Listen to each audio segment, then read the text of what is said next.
Can't is not part of your vocabulary. If you just put your mind to it, you can do it. And you believe that? Yeah.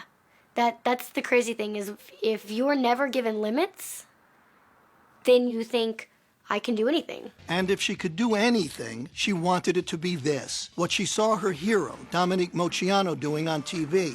There was just one problem. Jennifer was born without legs, a devastating birth defect that had led her natural parents to abandon her the day she was born. It bothered me to think that there was a little girl that was left at the hospital and she had no legs, so I thought she needed a family that would love her and take care of her. Sharon and her husband Gerald brought her home to the tiny town of Hardinville, Illinois. Population 50, they say, if you count the dogs and cats. They decided to raise her like they raised their 3 healthy sons, with no limitations and just one simple rule.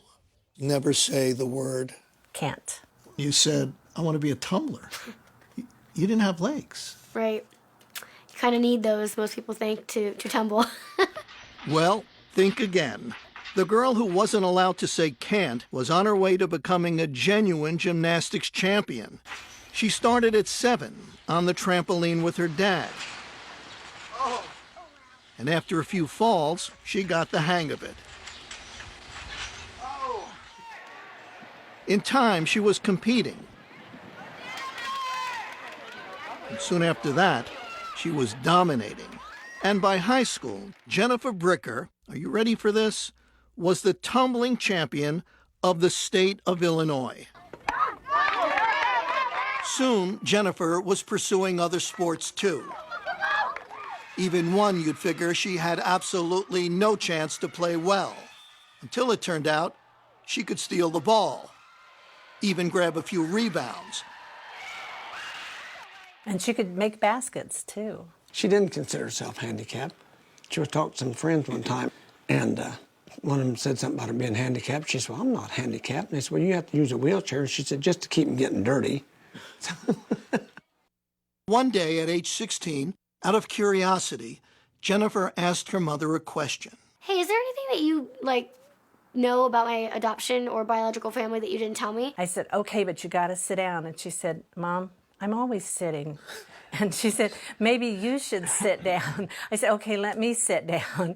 And she said, well, what's the big deal? Just tell me what my last name is. And I said, well, that's the big deal. And she said, what do you mean? And I said, your last name would have been Moceanu. I knew what that meant. I knew that Dominique Moceanu was my biological sister.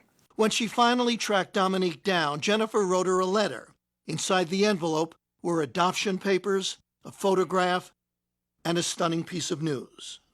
My biological last name is Moceanu. That line, I was just like, I can't believe this is happening. Everything was there. The evidence was there.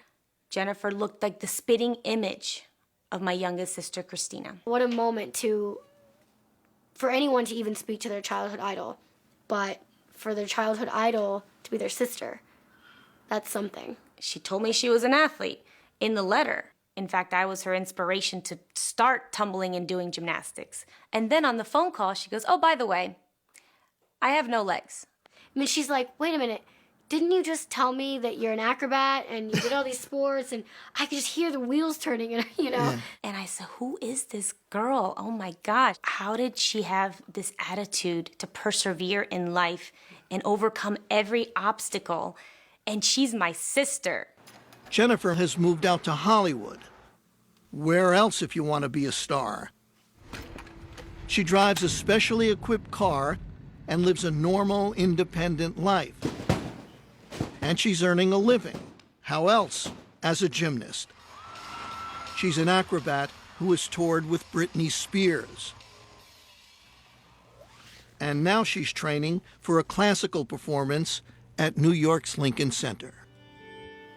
We got to go to Ohio and got to watch her perform. The audience just went crazy. They stood up and they were whistling and screaming and clapping and all this, and I was blubbering. I was sobbing because it was so beautiful, and it's like, oh my goodness, that's my baby. The baby who was taught early on never to say the word can't.